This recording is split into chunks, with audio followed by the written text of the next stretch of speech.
Hello everyone, welcome back to Unnat classes.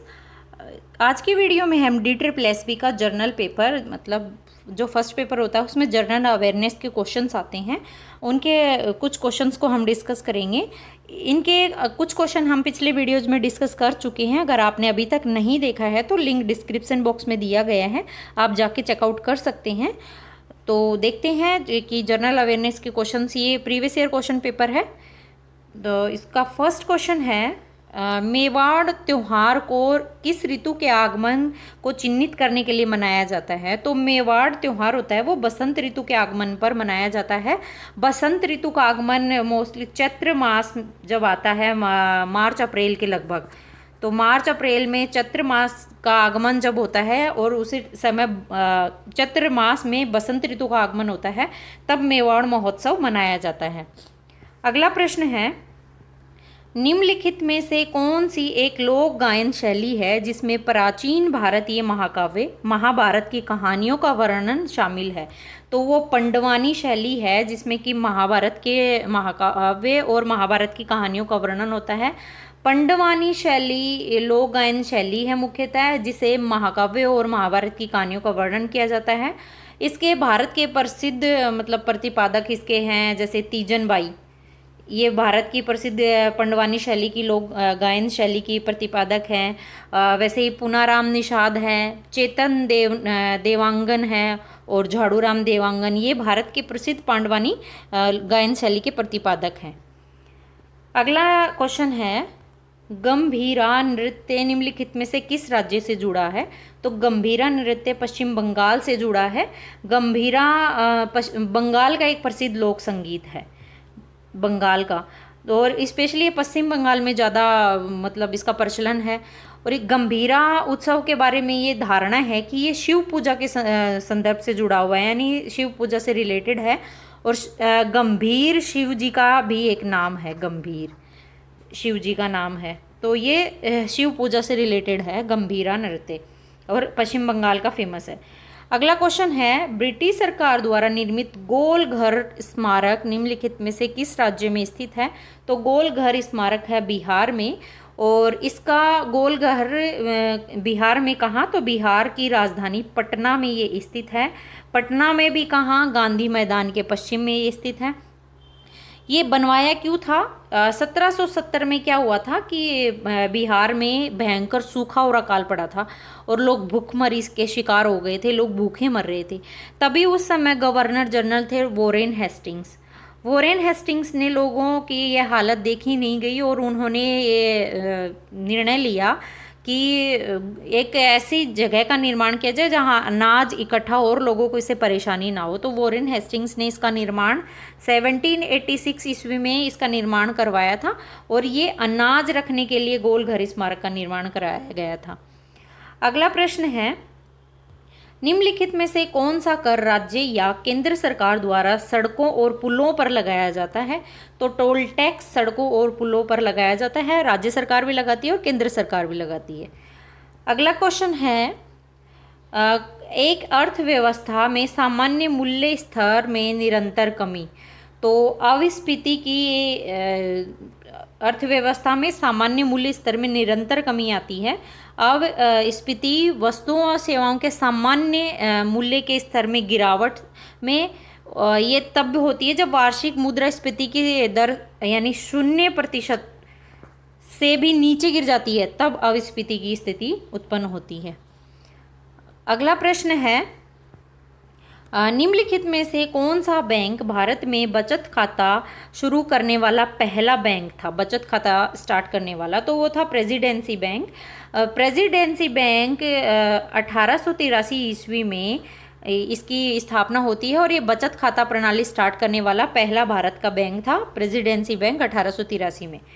अगला question है, जैसा कि बजट 2021 में भारत के वित्त मंत्री निर्मला सीतारमण ने घोषणा की कि कितने वस्त्र पार्क की मित्र की योजना के तहत 3 वर्षों में स्थापित किए जाएंगे? तो ये 7 वस्त्र पार्क स्थापित किए जाएंगे। अगला क्वेश्चन है, निम्नलिखित में से कौन सी क्रेता एकाधिकार की विशेषता है? तो इसमें क्या था पिछले क्वेश्चन में कि 7 जो वस्त्र पार्क हैं वो कहाँ कहाँ स्थापित किए जाएंगे। तो ये 7 राज्यों में, भारत के 7 राज्यों में, जैसे कि तमिलनाडु में और तेलंगाना में और गुजरात में इसकी स्थापना होगी, गुजरात में, वैसे ही कर्नाटका में और एमपी में, यूपी में और महाराष्ट्र में इसकी स्थापना 7 वस्त्र पार्क की स्थापना होगी। अगला क्वेश्चन है, निम्नलिखित में कौन सी क्रेता एकाधिकार की विशेषता है। तो क्रेता एकाधिकार की विशेषता है कि कई विक्रेता और एकल खरीदार, यानी विक्रेता कई हैं और खरीदार एकल है। ये क्रेता एकाधिकार की विशेषता है। अगला क्वेश्चन है, वह ऊर्जा जो किसी वस्तु की गति के कारण वह धारणा करती है उसे किस ऊर्जा के नाम से जाना जाता है। तो उसे गतिक ऊर्जा के नाम से जाना जाता है। गतिक ऊर्जा किसी पिंड की अतिरिक्त ऊर्जा होती है और इसमें क्या होता है, इसमें रेखीय वेग और कोणीय वेग अथवा दोनों के कारण ये उत्पन्न होती है गतिक ऊर्जा। या तो रेखीय वेग के कारण उत्पन्न होगी या कोणीय वेग, या फिर दोनों के कारण उत्पन्न होगी गतिक ऊर्जा। अगला प्रश्न है, पीएच स्केल का तटस्थ मान क्या है। तो पीएच स्केल का तटस्थ मान 7 होता है। पीएच रेंज 0 से लेकर के 14 तक होती है और तटस्थ मान उसका 7 होता है। अगर किसी पदार्थ का मान 7 आता है तो वो अम्लीय है और नहीं, ना तो वो अम्लीय है और ना ही वो क्षारीय है, और 7 से अधिक अगर वो आ गया तो उसका विलयन अम्लीय होगा। जैसे कि पानी का तटस्थ मान 7 है तो वो ना तो अम्लीय है ना क्षारीय है। अगला क्वेश्चन है, ओरिलिया निम्नलिखित में से किस संघ का उदाहरण है। तो ओरिलिया है निडारिका संघ का उदाहरण है। ओरिलिया जिसे मेडूसाद भी कहते हैं, मेडूसाद, और एडिक्सिया यानी पोलिव, तो सिलेंटेरा जिसे कि निडारिका का अन्य नाम क्या होता है, सिलेंटेरेटा, और ये अकशेरुकी समुद्री जानवरों की प्रजाति होती है, निडारिका या फिर सिलेंटेरेटा। अगला क्वेश्चन है, क्योटो प्रोटोकॉल कब अपनाया गया था। तो क्योटो प्रोटोकॉल अपनाया गया था 1997 में और इसको लागू किया गया था 16 फरवरी 2005 में इसे लागू किया गया था। ये है क्या, ये एक अंतर्राष्ट्रीय संधि है जिसे ग्लोबल वार्मिंग द्वारा जो जलवायु में परिवर्तन हो रहा है उसे रोकने के लिए क्योटो प्रोटोकॉल किया जाता है। अगला क्वेश्चन है, मलक्का जलडमरू मध्य हिंद महासागर और कौन से महासागर को जोड़ती है। तो मलक्का जलडमरू मध्य हिंद महासागर को प्रशांत महासागर से जोड़ती है। और जलडमरू होता क्या है, तो जलडमरू प्राकृतिक रूप से निर्मित एक संकीर्ण जलमार्ग है, जो कि जलमार्ग है जो 2 बड़े जल निकायों को आपस में जोड़ता है। जैसे कि हिंद महासागर बहुत बड़ा जल निकाय है, वैसे प्रशांत महासागर तो दोनों को आपस में जोड़ रही है कौन, मलक्का जलडमरू। और ये जो मलक्का जलडमरू है ये विश्व का सबसे बड़ा जलडमरू है, जो कि कहाँ पर है, जैसे कि ये अंडमान सागर है। अंडमान सागर कौन से महासागर में आता है, हिंद महासागर में, और हिंद महासागर का अंडमान सागर और दक्षिणी चीन प्रशांत महासागर में आता है। तो ये दोनों को आपस में जोड़ती है मलक्का जलडमरू, और ये लगभग 800 किलोमीटर में फैली हुई है। तो ये बहुत विश्व की सबसे बड़ा जलडमरू है मलक्का जलडमरू। अगला क्वेश्चन है, कर्नाटका का कद्र बांध निम्नलिखित में से किस नदी पर बनाया गया है। तो कर्नाटका का कद्र बांध काली नदी पर बनाया गया है। अगला प्रश्न है, निम्नलिखित में से कौन सी पर्वतमाला विश्व की सबसे लंबी पर्वतमाला है। तो विश्व की सबसे लंबी पर्वतमाला एंडीज पर्वतमाला है, जो कि दुनिया की सबसे लंबी है। ये है कहाँ पे, ये दक्षिणी अमेरिका, साउथ अमेरिका में स्थित है। और साउथ अमेरिका के भी कहाँ, पश्चिमी तट पर स्थित है। पश्चिमी तट पर एंडीज पर्वतमाला स्थित है और यह अमेरिका के 7 देशों से गुजरती है। तो बहुत बड़ी पर्वतमाला है जो 7 देशों से गुजरती है। अगला क्वेश्चन है, इंद्रावती नदी निम्नलिखित में से किस नदी की उपनदी है। तो इंद्रावती नदी गोदावरी नदी की उपनदी है। ये गोदावरी से मिलने से पहले छत्तीसगढ़ से गुजरती है, और इसकी वो इंद्रावती नदी मतलब गोदावरी से मिलती है, तो उससे पहले ये छत्तीसगढ़ से गुजरती है। अगला क्वेश्चन है, निम्नलिखित में से कौन सी मृदा भारी वर्षा द्वारा निक्षालन और जीवाणु द्वारा धरण के नाश के कारण बनती है? तो लेटेराइट मिट्टी है जो कि निक्षालन और जीवाणु के धारण से बनती है। लेटेराइट मिट्टी क्या होती है? चट्टानों में जब टूट फूट होती है, चट्टानों में टूट फूट जब होती है तो उससे ये मिट्टी बनती है, और इसमें आयरन और एल्यूमिनियम और चूना पत्थर की अधिकता होती है, और इसका रंग लाल रंग का होता है। ये मोस्टली लाल रंग की होती है।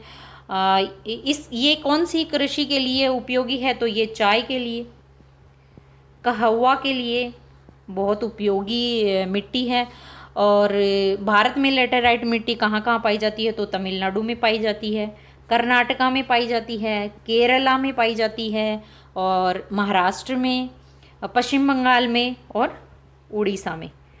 ये लेटेराइट मिट्टी भारत में यहाँ सबसे ज़्यादा पाई जाती है, और चाय और कहवा के लिए बहुत ही उपयोगी है। अगला क्वेश्चन है, निम्नलिखित में से किसने अकबरनामा लिखा?